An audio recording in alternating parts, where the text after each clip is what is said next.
In considering plenary speakers who could help us to think about the relationship between mind, body, and religion, Anne Harrington, Harvard College professor and professor of the history of science at Harvard University, immediately came to mind. Harrington specializes in the history of psychiatry and neuroscience. Though that description may make her sound somewhat narrow to an audience drawn from the humanities, her approach mirrors and ultimately connects with that of historians of religion in some very interesting ways. First of all, she's a historian of science, not a practicing scientist, a distinction that many of us should immediately recognize. Second, she has devoted much of her career to catalyzing constructive dialogue between those who do biomedical research, the practitioners, and the social scientists, including historians who study them.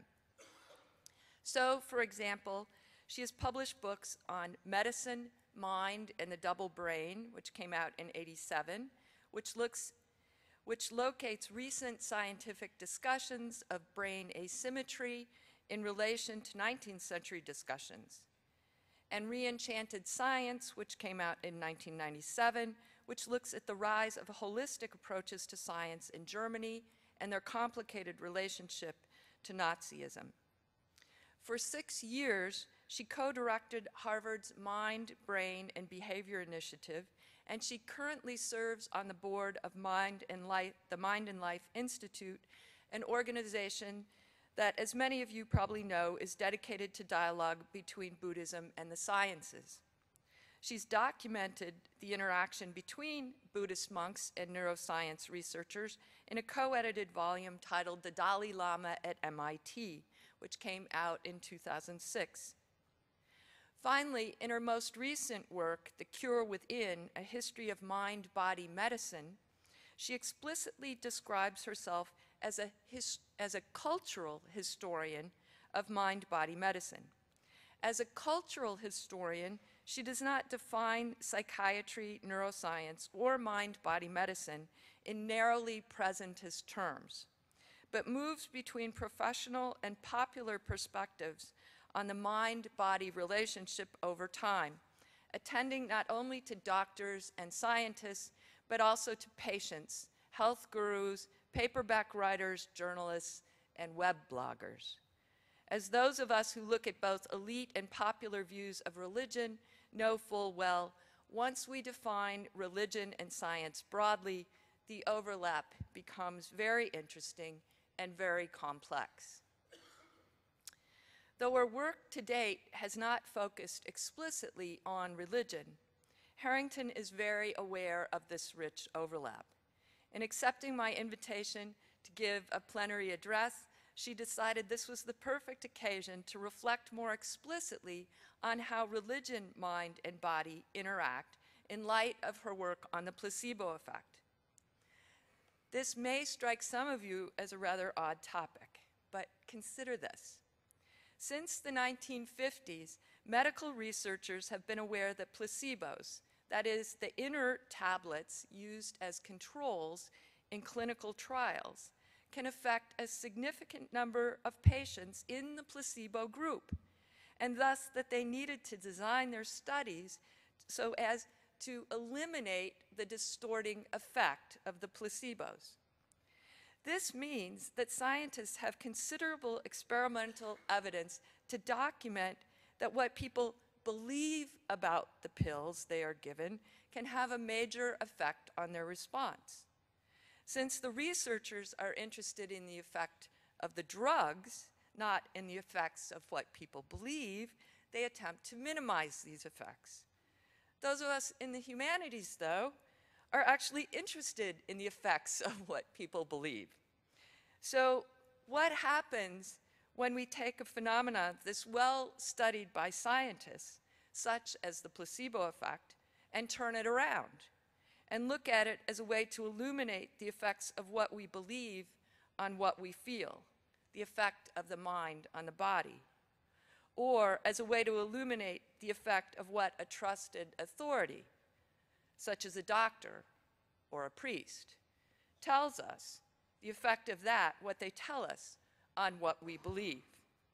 These are among the kinds of questions that Anne Harrington will address today in her talk, Religion and the Placebo Effect, now subtitled, What's Interesting for Scholars of Religion.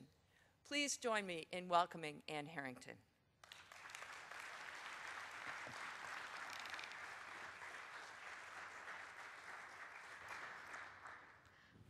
Thank you.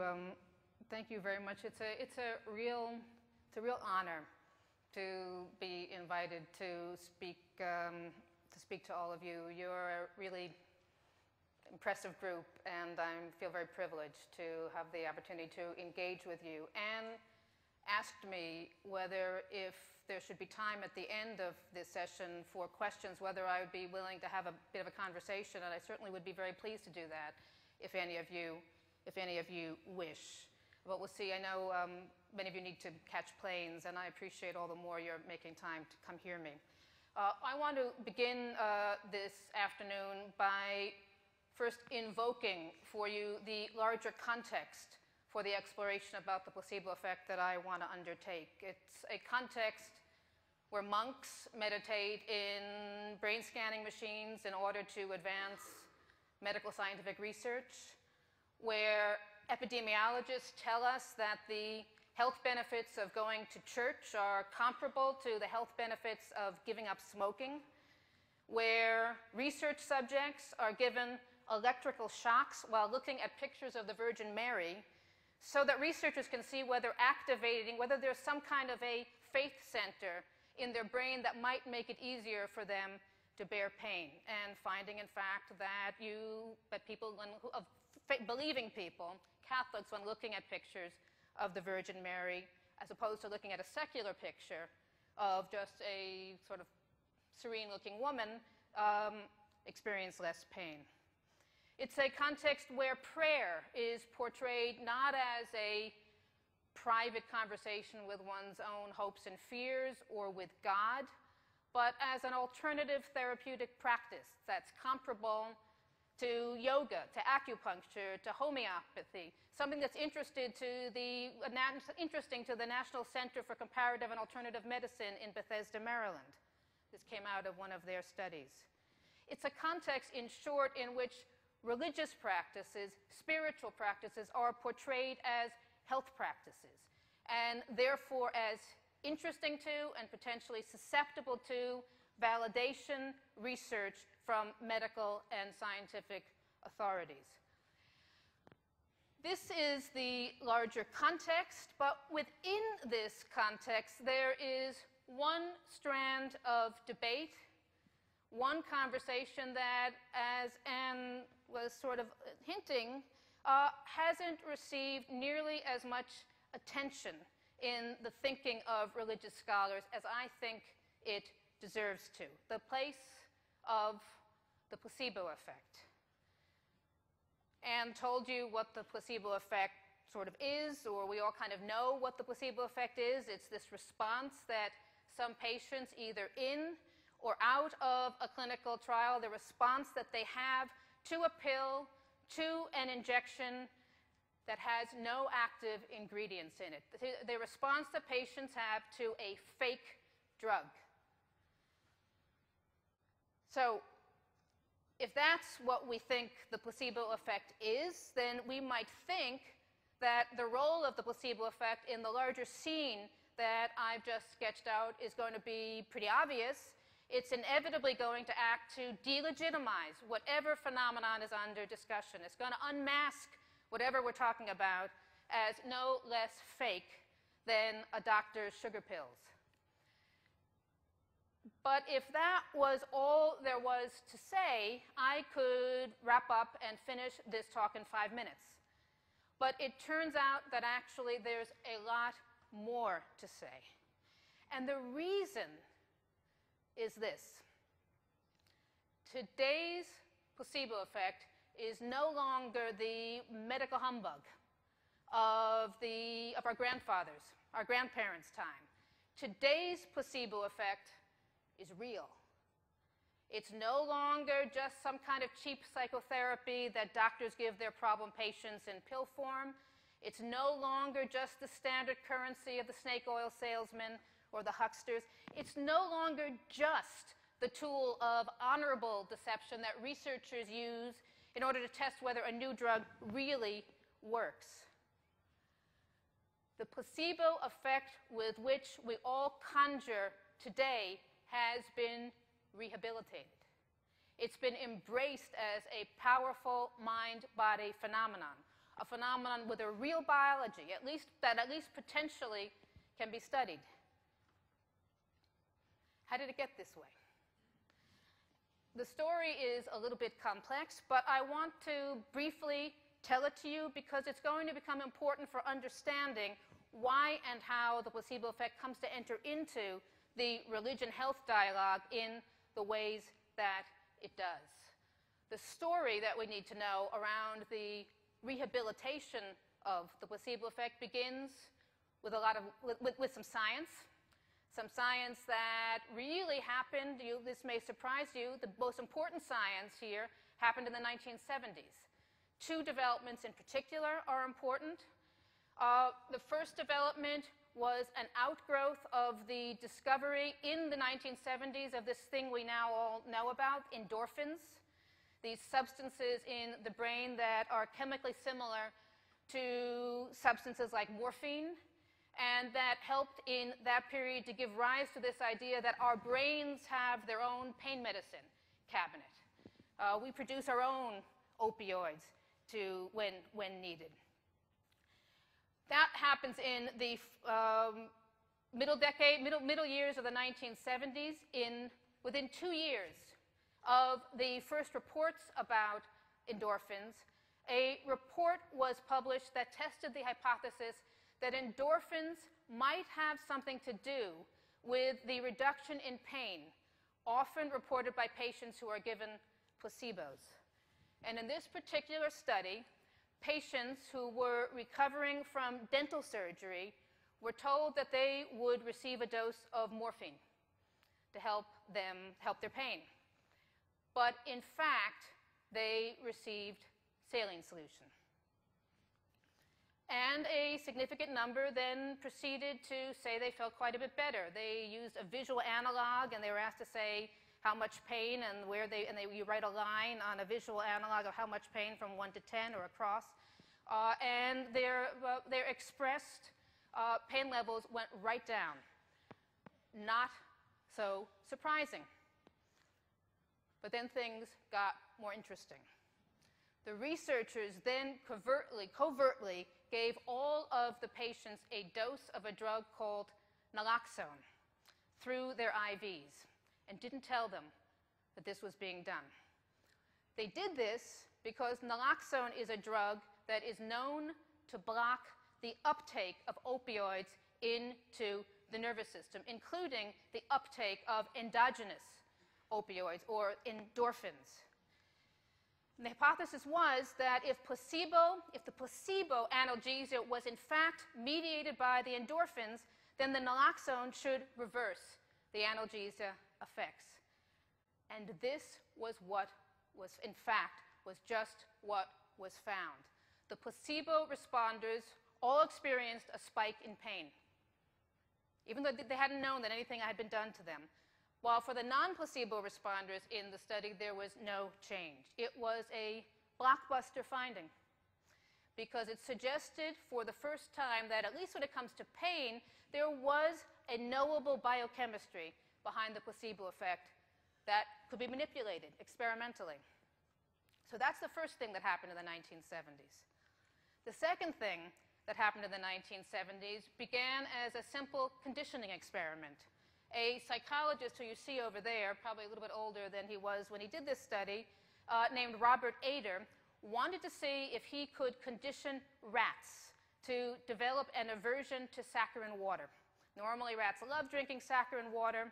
He wanted to see if he could get them to develop an aversion to it and then extinguish that aversion. I actually don't know why he wanted to do this, but psychologists do these sorts of things.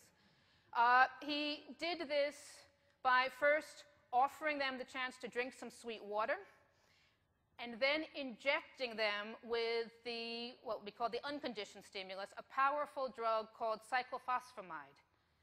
This is a drug that reliably produces gastrointestinal upset and nausea. So he had them drink the sweet water, the conditioned stimulus, gave them the drug that's going to make them feel terrible, and see what happens. And in fact, what happens is after that single trial, the rats all avoid the saccharine water. But now Ader wanted to know how long would it take to extinguish the conditioned response. And so he began to force feed the rats with saccharine water. And then things got strange. Large numbers of the rats began to die. And more than that, mortality rates varied directly with the amount of saccharine water that the rats had drunk during the initial pairing with the real drug. What did this mean? Well, Ader did a little more research, and he found out that cyclophosphamide was not only a drug that creates nausea and gastrointestinal upset, it's also a powerful immunosuppressant. And this fact suggested an amazing hypothesis. Maybe the rats had not just learned to associate the taste of saccharine water with nausea, maybe they had also learned to associate the taste of saccharine water with suppression of the immune system. Maybe he had conditioned their immune systems as well. This is an amazing idea. It was an amazing idea because at the time, the ruling wisdom was that this was impossible. Because back then, no one thought that the immune system and the nervous system had anything to do with each other. But Ader, who now gets recruits and immunologists to work with him on this project, was in the end able to show convincingly that conditioning of the immune system was possible, and that's the key article. And the result, this paper, helped to launch a new field known as psychoneuroimmunology. But it also launched a new way of thinking about both possible mechanisms and the possible biological reach of the placebo effect. Because Ader began to think, this saccharine water, it has no pharmacological properties in its own right, but hadn't it in some sense functioned as a kind of placebo version of the real drug? And if you agree that it had, then you also have to agree that the effects had been real, the effects had been potent, extending right down into the immune system itself. What might this mean for a project to rethink the placebo effect more generally? But here's the thing. At the time, nobody was particularly interested in picking up on these questions. And the reason, I think, was, at least in the United States, the reason, I think, was timing. It's the 1970s. What's the 1970s? What's happening in the 1970s around healthcare, around medicine? It's the period that's seeing a growing discontent with mainstream medicine, a concern with finding holistic alternatives that are concerned with healing and empowering people, mind, body, and soul. It's a period that actually, and in some sense ironically, sees the first widespread interest in certain alternative mind-body medical practices or therapeutic practices, like biofeedback, like meditative stress reduction. But it's not a period that's interested in the placebo effect, and I said it's because of the timing. Well, the timing was all about pushing back against paternalism, pushing back against the arrogance of mainstream medicine. I believe that the reason why people don't pick up in the 70s on the new data around the placebo effect is that placebos were still so closely associated in people's minds with the values of the medical system that the holistic medical tradition was rebelling against, that people couldn't make the cognitive shift at that time. I've been struck by the extent to which even after the naloxone studies, the conditioning studies were out in the literature, virtually all the broader discussion about the placebo effect still tended to focus on the ethics of deceptively trying to evoke this effect in both clinical and clinical trial contexts. It's not until the 1990s that things finally change. And they changed, I think, because the 1990s had brought a range of new concerns ranging from the demise of the doctor-patient relationship under managed care to fears over the power of big pharma. And it's these new concerns, these new broader cultural concerns, I believe, that make the idea of the placebo effect as a real healing force start to seem relevant and interesting and important to people. Because you can see this in the way people are talking. Maybe some start saying the placebo effect shows that the doctor-patient relationship is a more important factor in the clinical equation than people thought. Maybe others start saying it shows that our bodies have an innate capacity for healing and we should take fewer drugs and seek ways to cultivate that ability naturally. And helping things along is the fact that the brain imaging revolution of the 1990s suddenly provided technology for seeing brains under the influence of a placebo effect in living color. The visual authority of the brain scan made it possible for the first time in this decade for arguments about the reality of the placebo effect to be won simply by pointing. Just look at the brain lighting up there. So all this begins to happen quickly, quite energetically in the 1990s. And this is important because the 1990s is also the decade that sees an initially unrelated rise of interest in the physical health benefits of religion and spirituality, the physical health benefits of religion and spirituality. There had been a longer-standing interest in the mental psychotherapeutic benefits that goes back some decades earlier.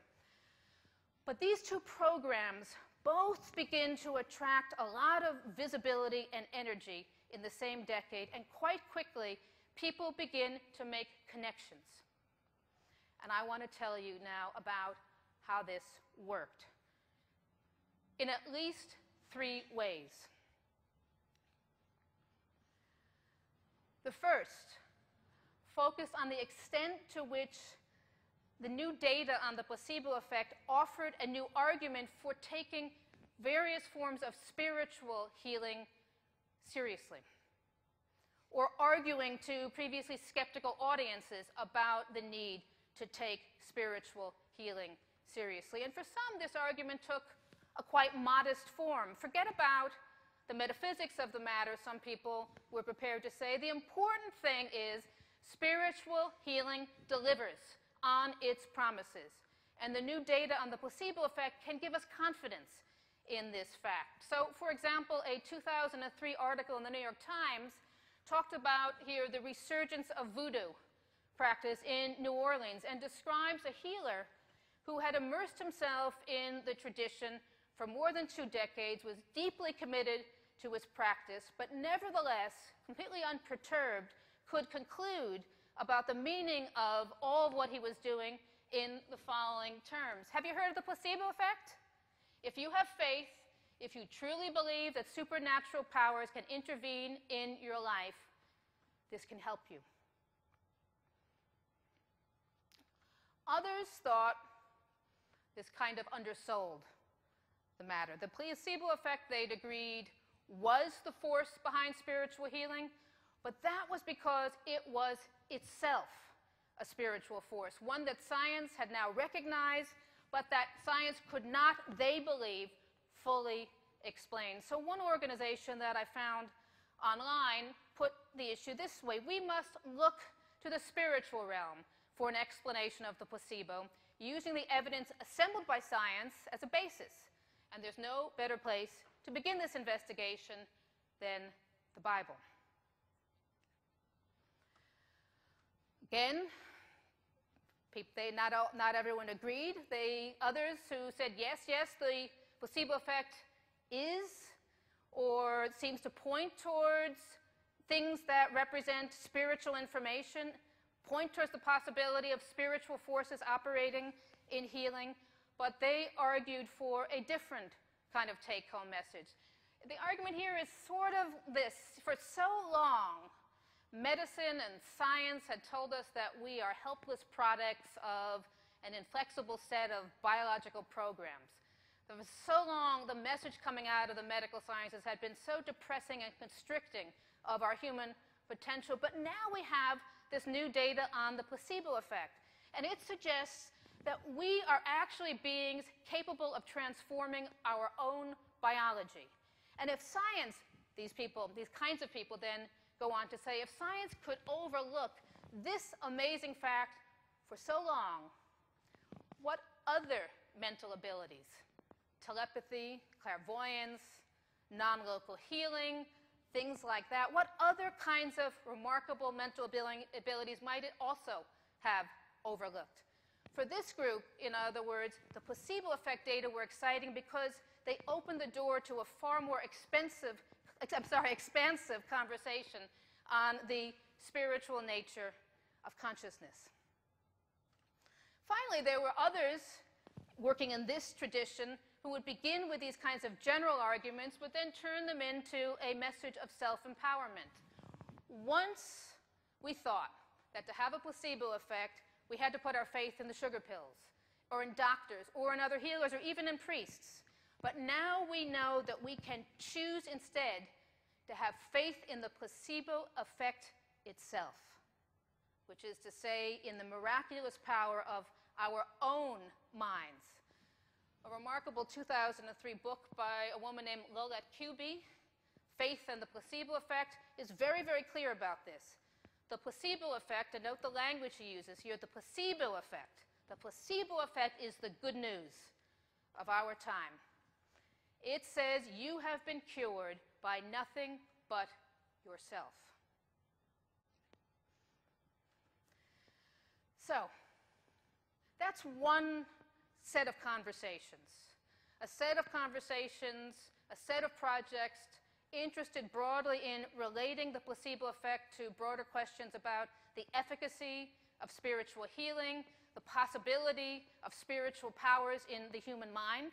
That's one set of conversations going on, but it's not the only set of conversations going on. So let me go on with my guided tour here, because we also see the placebo effect in these years being claimed as a critical ingredient in support of a project that is really more about religion than it is about spirituality, and especially, though not exclusively, about Christianity.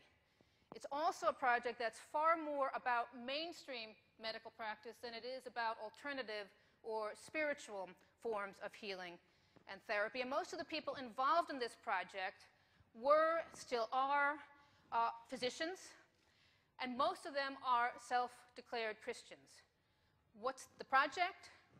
To investigate the possibility that actively religious people are healthier or more likely to recover quickly from illness than those who are atheists or who lack a strong faith, that there is some kind of a faith factor at work in health and healing.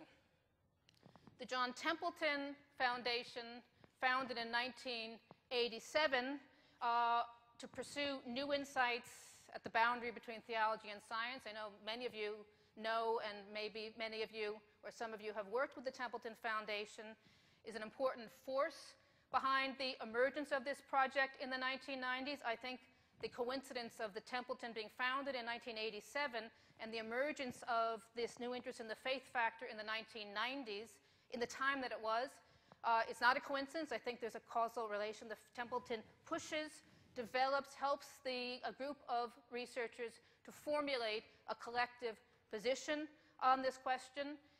It helps to fund extensive literature reviews.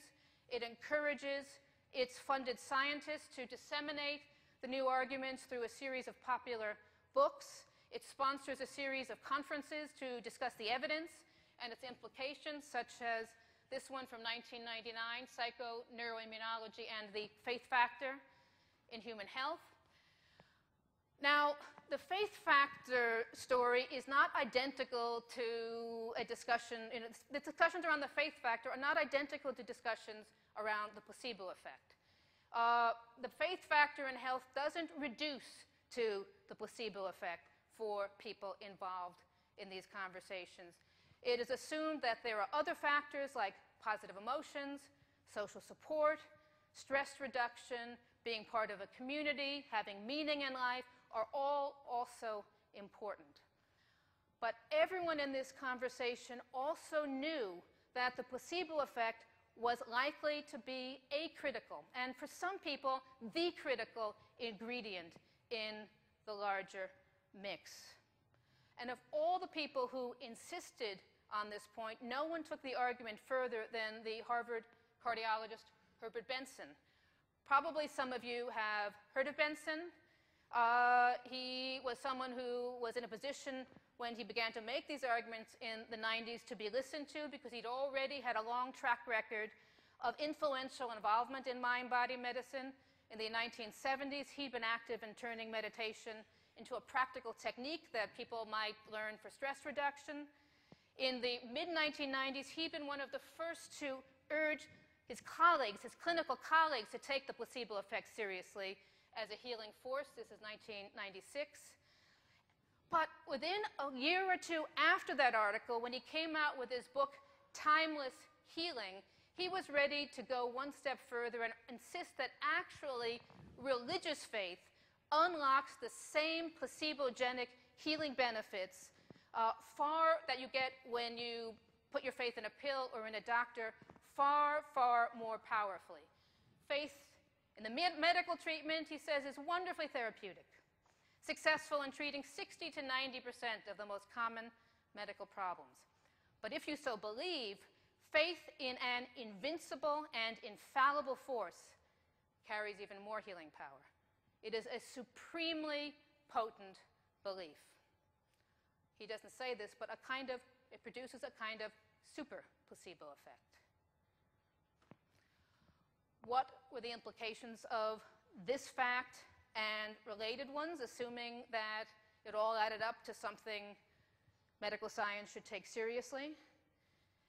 It wasn't always completely clear, but many felt that these kinds of arguments suggested that mainstream medicine needed now to find some way to open itself up to the positive therapeutic power of religious faith in ways that it hadn't before. So you see in the 90s, Benson himself beginning to run continuing medical education courses at Harvard Medical School on spirituality and healing.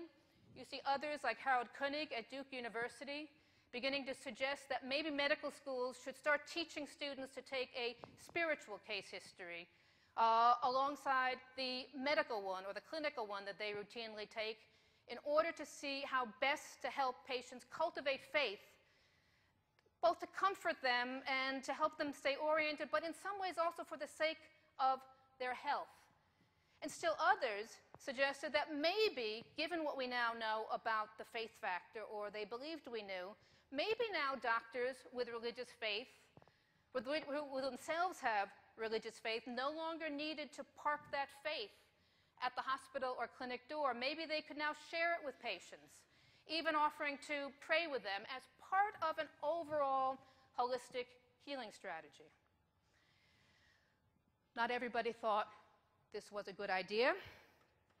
Beginning in 1999, the Columbia University cardiologist Richard Sloan launched the first of what would become a series of attacks on the entire faith factor approach. First of all, he said, the evidence for a faith factor in health and healing was actually really pretty weak. Actually really pretty unconvincing. But even if it weren't, for doctors to advocate religious faith to their patients for health purposes was coercive, even subtly. Was coercive, he said, was unethical, it was degrading of both religion and of medicine. Harold Koenig, people like Harold Koenig disagreed. Yes, he himself is a believer, he said, but this is not some kind of a covert conversion project. This is just an effort to make healthcare more compassionate, and more relevant to the very, very many believing patients out there, particularly in the United States. And here you see a quote from him from 2000. Patients want to have their diseases diagnosed and treated competently with the best and cutting-edge technology, but they also want some kind of way for there to be room for the spiritual in their healthcare plan. Sloan, Koenig, others, lots of battles of words between physicians. What did the clergy think? What did people from, within various religious communities think about all this? Well, it seems that some felt hugely empowered.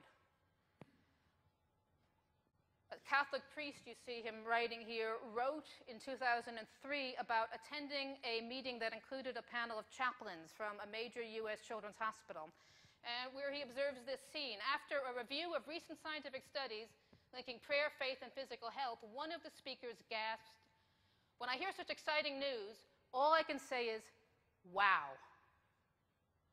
As it turned out, he had more to say, mostly about how clergy now had objective data supporting their role in the, quote, healthcare team. He tells this story, this Catholic priest, but then he goes on to say, well, I'm twitchy about all this. While I know this particular Lutheran minister to be sincere, conscientious, and pastorally astute, I still couldn't help wondering if faith as wellness technique was really what Luther had in mind. What does he mean? What might be problematic here from a theological perspective? Well, if the benefits of faith are partly or even primarily caused by some kind of super placebo effect, then in some sense, the focus of your faith, the truth of what you believe, becomes irrelevant. All that matters is that you believe. Herbert Benson, again, in the same book I quoted from before, Timeless Healing, is very, very clear about this. I'm going to talk about God, he's saying here, but understand that I'm referring to all possible deities. Judeo-Christian, Buddhist, Muslim, Hindu, gods and goddesses, spirits worshipped and beloved by humans all over the world. It doesn't matter. The effects of believing. He doesn't mention the Easter Bunny, but he might have. Whatever you believe, the results of that belief are the same. And in the end, it was this instrumentalist approach to faith, implied in passages like these, that begin in the early years of the new millennium to produce the greatest pushback from critics within religious communities. Who knows, maybe some of you. But the basic gist of the argument was that, look, religious people make a commitment to a creed, not just to a set of therapeutic practices. They also make a commitment to community. And when you deny or downplay the importance of both creed and community in order to promote a better health through religion to the whole matter, then you deeply distort, these people say, what true religion is all about. But not everyone accepted that, and the debates continued, the words continued to fly. But I want to move on to my last case. I've told you that the placebo effect by the 1990s had found a place in conversations about the spiritual nature of human consciousness, the spiritual force behind certain forms of alternative and faith-based healing practices. It had also found a place in a range of conversations about the possible health benefits of religious faith. The last conversation in which it found a place is distinctly different from these first two. And it's distinctly different in one crucial respect. For the first time, the placebo effect is going to function in a conversation around religion and health, not as a positive force, but as the spoiler. And here's the background. By the 1990s, some people in the religion health field have begun to say, well, given the important role that prayer plays in the lives of people, hoping not just to heal themselves, but to heal their loved ones, given the important role that intercessory prayer, prayer on behalf of another, plays in people's reactions to illness, wouldn't it be something to see whether or not these efforts really make a difference? And to ask also whether, and this is the radical part, to ask also whether these efforts make a difference in a way that goes beyond the placebo effect. For example, when a person doesn't know that he or she is being prayed for. Well, how would you test this? And the answer in the 90s, at least, seemed obvious. The same way you would test whether an new anti-cholesterol drug or a new antidepressant that wants to come onto the market works in ways that go beyond the placebo effect, you create a randomized placebo-controlled trial. Well, how does that work? Well, here's the study that established the kind of template for everything that would come afterwards. It was a study that was carried out by a cardiologist named Randall Beard, published in 1988. It attempted to test the effects of prayer by others, intercessory prayer, on 393 patients who had been admitted to a coronary care unit in a hospital in San Francisco where they were to undergo surgery. The idea was to see whether prayer might help them in their recovery. And that's good because they all were undergoing the same procedure, so there was consistency in terms of the kind of target medical condition that people were going to try to influence through prayer. So Beard divided his patients into a prayed for group and into a group that was not going to be prayed for. Both groups knew that prayer was a possibility for them, just as people who go into a clinical trial know that they might get the real treatment and they might not. They didn't know which group they were in. Beard then recruited a group of intercessors, prayers, who were all self-identified, born-again Christians, who went to church regularly, prayed regularly, and their assignment now was to pray for a particular assigned person in the active treatment group. They were given just the first name. They didn't know the person, they didn't meet the person, but they were given the first name, and specifically their task was to ask God for a speedy recovery with no complications.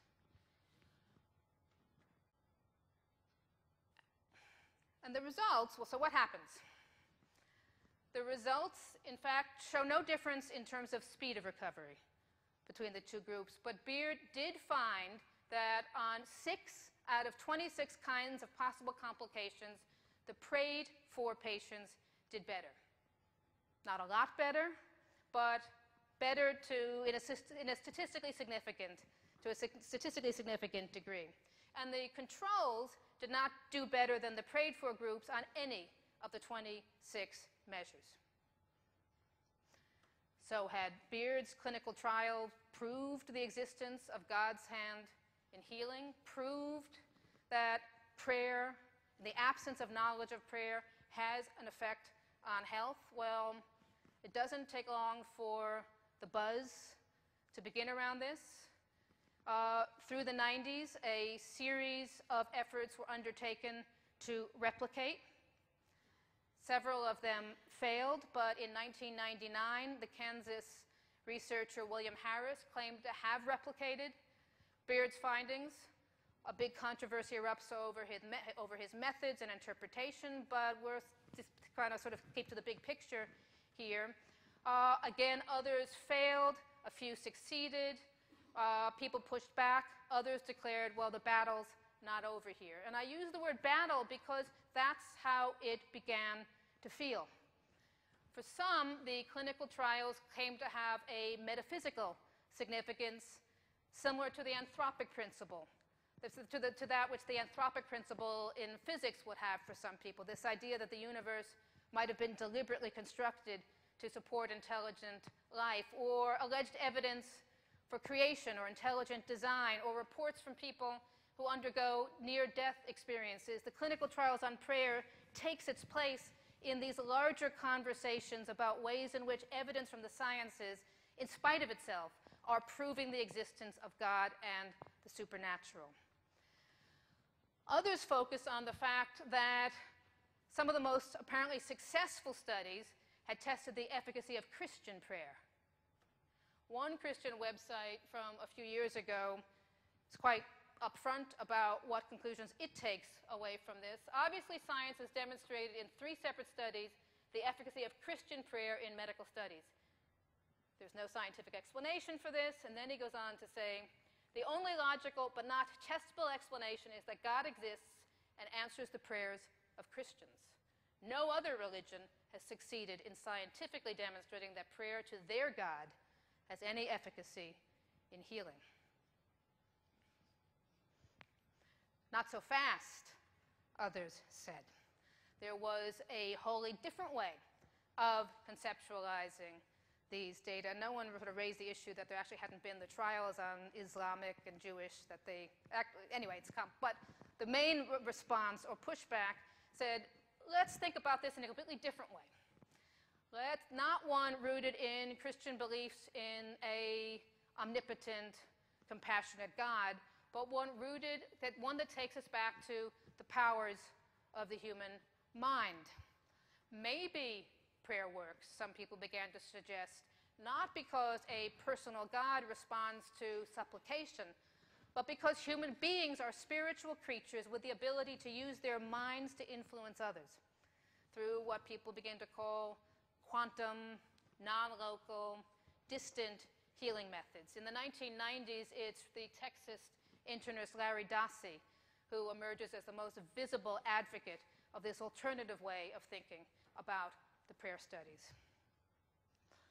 Meanwhile, skeptics like Richard Sloan from Columbia University are bemoaning the very existence of these studies. And he says, you know, it's symptomatic of the same kinds of trends that result in polls showing that enormous numbers of Americans don't believe in evolution, but do believe in angels. And it might not matter so much about the angels, but when it comes to medicine, this kind of irrationalism could be putting human lives at risk. Now, he and others also had multiple criticisms of the methods raised by researchers conducting these prayer studies. And a lot of these had to do with faulty inferences being made from the statistical analyses.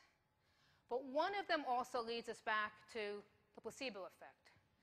There was some reason to believe, he and others suggested, that the blinding in these trials had been incomplete, that patients knew or suspected that they were in one group or the other group. And if it were true, Sloan and others would said, if it were true, then the studies failed by default.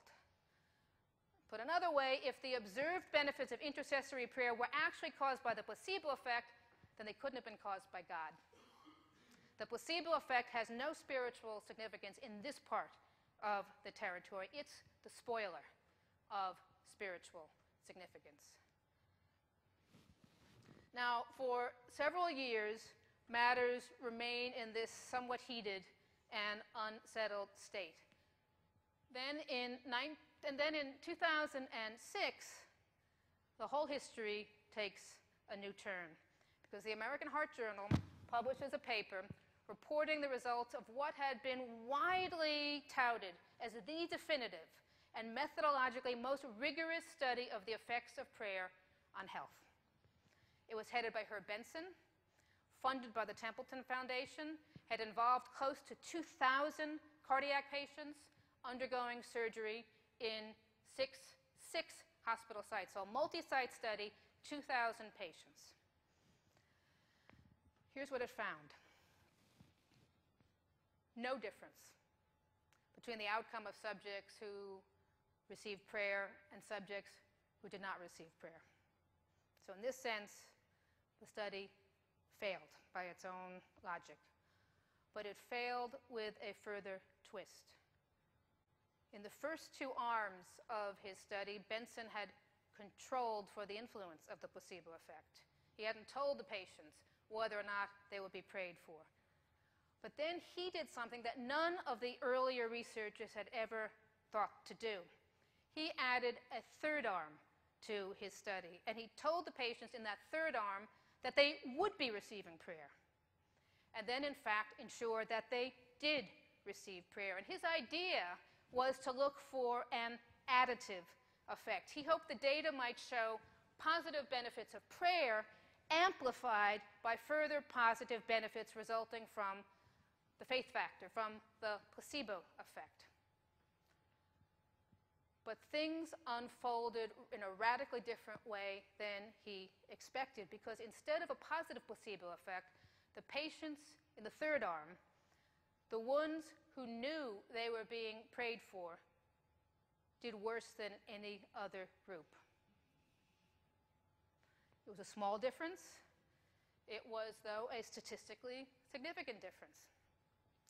I know Benson relatively well, and I had a personal conversation with him about these results shortly before they were published, and he talked to me about how upset he was and how he anguished over the fact that he knew he had to publish. It was his responsibility as a scientist to publish, but how this would all be received. And I then asked him, well, Herb, why do you think this happened? And he said, I don't know. I don't know, Anne. Maybe they felt performance pressure and they choked. Others have suggested that the people in the third arm might have been made frightened when they were told that they were going to definitely be prayed for. I must be one of the really sick ones. If they're putting me in this group, they must really think I'm at risk if they're going to put me in the for sure group. But the fact is, no one really knew. But that didn't stop others from using the findings to have fun now with the whole thing. Shortly after Benson comes out with his studies, the Guardian newspaper in England published a little article with the following title that kind of says it all. If you want to get better, don't say a little prayer. And not too much has been heard from the prayer studies front since Benson's study in 2006. The powerful placebo effect that had unexpectedly emerged here as a less than benevolent force took the wind out of the sails of the whole effort. So where does this leave us? Well, let me just start once again by summarizing where we've been. I've suggested that since the 1990s, the placebo effect has been invoked in support of no fewer than 3 distinct kinds of projects. A project to frame the placebo effect not just as a psychobiological or psychosocial or sociosomatic or whatever kind of force, but as a spiritual force with a range of conclusions supposed to follow. It's been involved in a project to argue specifically for the health benefits of a strong religious and perhaps particularly Christian faith. And it's been involved in a project to investigate how far prayer for the healing and health of another person really makes a difference, but in some way that can't be explained by reference to the power of the mind on the body. The point I want to make here is that in each of these projects, the placebo effect is always more than itself, is always pointing towards something bigger than itself, even as people disagree sometimes quite violently as to what that something bigger really is. This is where we've just been. Where could we go? And here's where I kind of turn to all of you, because I do believe that people in religious studies could play a very important role in answering that question. I'm pretty sure that all of you sitting in this room almost surely have a lot to say about the issues that I've just laid out here. But I also think that many of you are likely to have ideas about ways to engage with the placebo effect, the new placebo effect that might be able to better avoid the polemics and the polarizations that have characterized so much of the debate so far. I keep imagining ways in which standard resources from your fields, the fields of religious studies, theories of human embodiment, theories of ritual, theories about the performance of symbols, the ways in which importing or bringing those conceptual frameworks to bear on these phenomena and on these debates might be able to transform the ways in which we talk and think about these matters. I even keep thinking that it would be fascinating to apply the kinds of resources that all of you have to bring to the debate, not just to contexts that are explicitly about religion, but also to contexts that we might have otherwise seen as just medical. Can religious studies change the ways that people talk about the placebo effect when the rituals of healing are secular and involve drugs and doctors in white coats? I don't know, but maybe I'll conclude by saying that I think there are at least two reasons why the placebo effect is worthy of serious attention by scholars of religion. Because of what has already happened around this topic that needs your voices and needs your analytic acumen, and because of what still could and what I hope will happen. And with that final thought, I think I will stop. Thank you very much.